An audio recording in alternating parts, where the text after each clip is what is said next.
Coming up on the Real Country File, Andrew is at Nantwich Show. Stephen goes and visits a dairy farm and looks at the importance of animal health. I'm stood in the sun field of summer barley, so this is the field that we cut the winter barley and then drilled spring barley into it. So we're going to have a closer look at it now and see how it's getting on. As you can see, it's developing pretty nicely. It's getting near a foot tall now. It's relatively clean. We're starting to get the early signs of a seed head developing within the shoots. So it won't be long before we'll have whiskers sticking out the top of the plant, so it can get plenty of sunshine and fill it up. We've got lots of moisture. We've had 30 mil of rain in the last 7 days and 30 mil of rain in the last 8 days. So plenty of moisture underneath it now. It's relatively clean. It's had no fungicide, it's had no herbicide. It's got a little bit of weed seeds in it, but it's also got a little bit of this, which is buckwheat. This was a bit of a mistake and mix up with Andrew when he was drilling it. He thought he was supposed to be drilling it as a cover crop, so he drilled some buckwheat at the same time as the barley. But no, we don't need that, and I don't want it swamping it out, so we might have to go with a herbicide, kill the broad leaves in it, which will be this, and little bits of sort of little thistles and mayweeds and things. But really pleased with it now. Does anyone have a hazard a guess on what the harvest date might be? If you think you do, leave a comment in the comments box below. But yeah, we'll keep an eye on it this week and see how it develops. So I've come along to a farm today to hear a little bit about modernisation and about how animal welfare can go hand in hand with yields, reduction in cost, and generally kind of modern day farming. So Richard Eastham, lovely looking stock we've got here, mate. Tell us a little bit about who you farm with, where we are in the world and what you're farming. We're at Samlesbury, Preston, Lancashire. We're a family dairy farm here in Samlesbury. We have been here for getting on towards 90 years now. We're a tenant farm. My granddad set it off, and then my dad, and then I'm the third generation to farm here. We're all dairy. We milk twice a day, and we breed all our own replacements for the herd. And that's what's going on here? Yes, these are herd replacements in the making. These young heifers here, they're around about 5 weeks old. They've all been genomically tested, so as we can see how well they're going to perform in the herd when they're just a month old. We have a rough idea of what they're going to do in their working lifetime, and this helps us make decisions now that influence what happens in the next 2 years, sort of thing. So these heifers have been tested, and the ones that aren't just as efficient and going to do just what we want go to the Aberdeen Angus to produce an Aberdeen Angus cross beef animal. The top sort of 40% go to Holstein sex semen to produce the next generation in sort of when they calve in at 2 years old, hopefully. So constantly kind of upgrading, you will, the milking herd? Yes, yes. Always aspiring to be better at what we do. Better as in higher standards of welfare and more efficient. Efficiency is the key word at the minute in the environment we're working in, with rising feed costs and what's going on in the world with energy costs getting so high. It's absolutely important that these animals are peak performers. So by genomically testing them with a DNA sample, we can sort of just windle out the best ones, what we want, and the other ones just go to the beef to produce beef calves. And you mentioned there about welfare, about animal welfare, and you know, I've had 1 or 2 people tell me now that you're right up there in terms of, you know, of your approach to that. What kind of things have you done on farm over the last few years to try and improve that? We've modernised with sheds. We've gone on to sheds with wide passages. We've put brushes in. All the cubicles have mattresses, rubber foam mattresses. The cows wear pedometers, which will show how much they're eating, how much they're cutting, they're chewing and digesting, and whether the cows come into heat as well. So if a cow has a high temperature or just showing a bit of a signs of starting with mastitis, the computer system will flash it up, and there's 3 of us on farm who will get the alerts on my phone, and we can go and find that cow and give her some treatment. So that's meaning we're using less antibiotics as a farm, which is better for the product which we produce, which is high quality milk. I just heard an alarm going off in the background and you didn't flinch. Is that, should you be worried? No, that's just the gate sending the cows down to the parlour. All right, so like an automatic gathering kind of. Okay, and what kind of parlour have you got? How many are you milking at a time?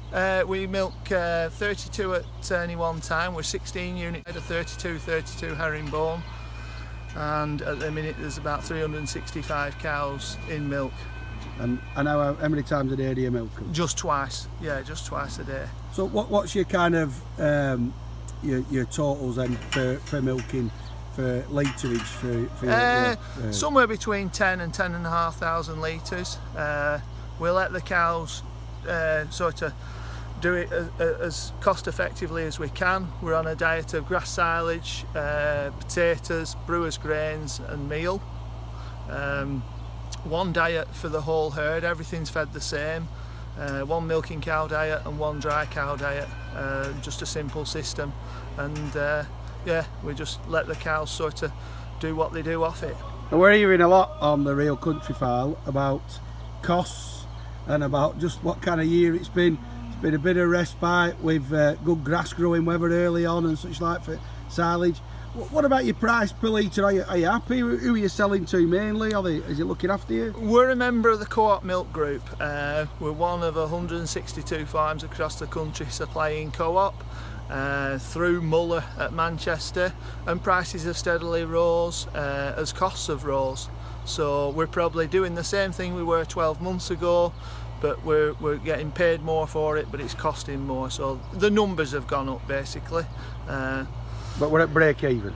Oh yes, yes, yeah. So in terms of the costs have gone up, and then yes, you know you're getting more. And we're hearing tales of nearly 50p a litre for some areas. Are you up to that echelon? No, we're not at 50 pence a litre, but costs could perhaps still rise yet. It all depends on the harvest this autumn and summer across here and Europe and the rest of the world to what feed costs will be next winter. But we'll wait and see, and no doubt the dairies will react, because milk is short at the minute. There is a bit of a shortage of liquid milk for going into the supermarkets, and you know the supermarkets don't want empty shelves. No, not at all. And the price of butter I was hearing this week is going up through the roof, so yes, we shall see. In terms of the summer, this heat wave in Lancashire, we're not right used to it. No. I always joke that our skin's meant to make us waterproof, not to tan. How's that affected, you know, the stock? Have you had to do anything different, you know, or is it just business as usual? Well, it's affected me. I mean, you can see I can stop traffic now. But no, up to press, apart from these last few very hot days here in July, we've had a good summer. We've grown plenty of grass, third crop's well on its way, another week or two and we'll be getting that, and hopefully just nick another crop in before autumn. So yeah, grass growing's been good. The cattle that are outside are getting good growth rates because they've done well. Yeah, cannot grumble about the summer really, it's done okay. Well, so Richard, this is one of the improvements that you've made on farm. Tell us what we can see here. It's a 2 million gallon slurry lagoon. We built it about 5 or 6 years ago to stop us having to spread slurry in winter. Now, with slurry being a natural fertiliser, we can make the best use of it. We store it all winter, we sort of stop spreading in the autumn, store it all winter, and then we can put it out in summer when the crops can make the most of the nutrients and really utilise it for grass growth, for growing forage for ourselves. And what's the advantages of having like this earthen bank and clay bottom compared to a steel construction? There's not a lot of difference really, it's just a different method of storage. This would have been slightly cheaper than a similar capacity to build out of a steel store with a concrete bottom. So we opted for clay. We've got the farm's on good clay, so we put a clay bank lagoon in and then topped it with soil, and the sheep just graze the edges to keep it tidy. Just keep grass down. and it's working for you? Oh yes, yeah. We're using less bought-in fertilisers on the farm and saving money. The lagoon will have paid for itself now in the savings we've made over the years, and it's better for the environment. How many years has that taken to pay for itself, you reckon? Probably about 5. Right, okay. A big investment, but paid back. Today, I'm on a farm in Derbyshire at a farmers' meeting with the Peak Farmers Club. There are a number of guest speakers here, and the main topic actually is how to successfully open your farm to the public.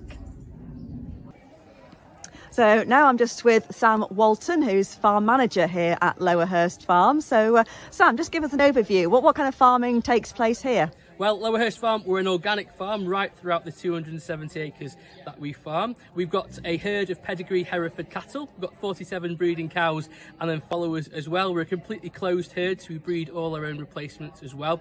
We've got a small commercial flock of sheep, a mixed bag in there that we lamb in the spring months. And then we've got various different projects happening around the farm in various different schemes, countryside stewardship, working with farming and protective landscapes as well. So lots of different things happening on the farm on a daily basis. But you also open up this place to school visits and members of the public as well. So how long has that been taking place? Yeah, we've started having school visits here at the farm quite recently. It's something we've always done for many, many years. Had a bit of a quieter period, but we've started bringing them back in from all different areas from around here. So Derby, Sheffield, Nottingham, schools coming in to learn all about food and farming, where their food comes from, what we do as Lowerhurst Farm, how we farm organically, but also farming with wildlife as well, and we have real focus on soil health and regenerative farming as well. It's one of the biggest highlights of my job, having the opportunity to talk to young people about where their food comes from and what we do is, and not just here at Lowerhurst, but as a wider industry as well. It's so important that, that people know where their food comes from, but not just where it comes from, how it's produced as well, what we have to do 365 days a year, even on Christmas Day, even on birthdays. We have to get up and do the jobs, look after the animals, and it's really important to go through that calendar of events that goes on every day of the year, right throughout the year, and once it starts at the end of one year, it starts again at the next year. So just highlighting that to young people and people that visit the farm is really important, and I love doing it. Which is brilliantly commendable, but as a farm business, how does that stack up financially at all?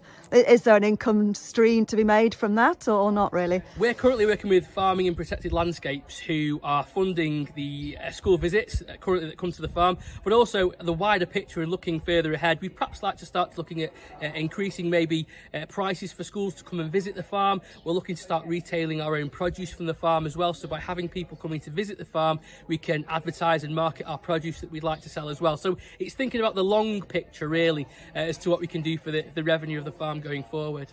And now I believe that we're going to go on a farm tour, and you're just going to walk us through some of your fields, so we'll look forward to see what's going on ahead of us. Fantastic.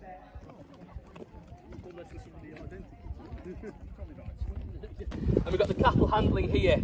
So what they love to do, have I got a volunteer? Or can I have 5 volunteers? And I'll put them in the sheep handling pens, and we'll run them through the sheep handling pens, obviously not through the footpath, I'll cover that up. But we've got the sorting gate, so they love this. So again, we're like moving them across to, again, from a health and safety point of view, you can only do it with small children, you couldn't do it with any bigger ones. But they just love it. Again, and they obviously the sliding gate that drops on them, and it gives them an idea of how we work with the sheep. You know, they've been in that situation, they've seen the gates that all shut. And also with the cattle handling as well. We've got the crush there, and we've got the weigher on that as well. And what we do is we weigh the teacher. So we say, right, we need a volunteer. In fact, we'll pick Miss Mackenzie. Let's go, and we'll weigh the teacher. And they love it. It's all in good fun. You know, that's the sort of vibe we want to give off from the visit, really. If you are interested in doing school visits, your first port of call would be the Cevas training, which stands for Countryside Education Visits Accreditation Scheme. It's a 2-day training course, and the idea of the training is to help farmers through every stage of planning, preparing and delivering good quality, safe, educational and fun farm visits. And I believe also there's something called Farmer Time. So tell us a little bit more about what that is. Farmer Time is a brilliant initiative. It's where we get farmers and we pair them up with a school. And then it's flexible how you run it, but most farmers and most schools do a Skype or FaceTime type chat to the classroom from the farm, every couple of weeks, and the teacher and the farmer work together to plan the talks so they fit with what teacher's doing in school. But because it's live, the kids can ask questions directly to their own farmer, and that farmer will stay with that class group all the way through the school year. And I'm sure they remember that experience a lot better than just learning it out of a textbook. Absolutely. And we are really in need of more farmers to sign up to Farmer Time. So if that appeals to you, do a Google on Farmer Time and we'll sign you up with a school. So I'm here now with Amy from Lower Plumpton Farm. So Amy, you already open your farm to the public, I believe. Yes, I do. So I'm a scientist by profession. I'm also a STEM ambassador. So I've always gone into schools and done science in schools. But during lockdown, obviously we couldn't do that. So we invited a couple of primary schools, local primary schools, to our farm.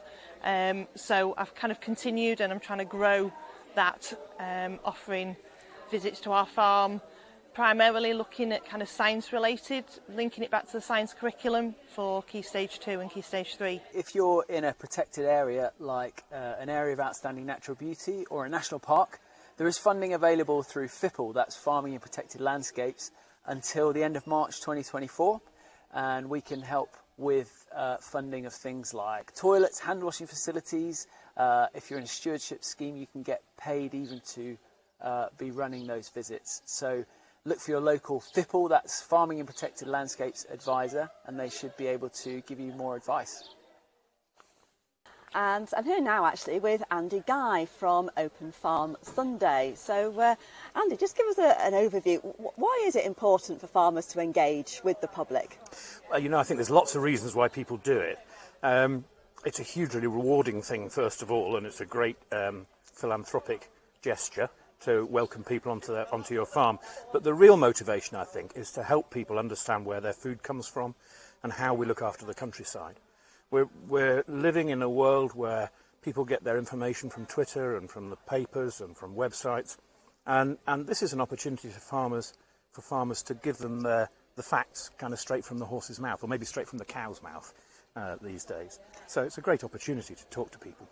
And so if somebody watching this was thinking about doing Open Farm Sunday, what sort of steps do they have to think about first of all? I think my advice, the first step is always start much earlier than you think. So I'm talking to people now at this time of the year in July about opening up for next June, and the thinking process begins now. It starts really in earnest in the new year, and that's the time when I would encourage anybody who's even just thinking about it to sign up to the Leaf Open Farm Sunday website as a potential host. You can always pull out if you change your mind, but that'll trigger all sorts of things, lots of information packs and help that will make the planning process much easier. So there we have it. Thanks so much for the Peak Farmers Club for letting me join their event today. And if you're interested in opening your farm, then it just goes to show there's a lot of help out there. Hope you've enjoyed it this week. I've been relatively busy. If you had any rainfall, a lot of people haven't had any whatsoever and have been cracking on with harvest. We're not even a third of the way through it yet, although we had an early start. We've still got lots to go at. So let us know how you're getting on. If anyone's got any pig farmers that want to be on here, let us know. If you're close enough, we'll come and see you. If not, if you send us a video, that'd be great. All the details are below this video of how to get in touch with us. Anyway, that's it for this week. Thanks for watching. Don't forget to like and subscribe, and I'll see you next week.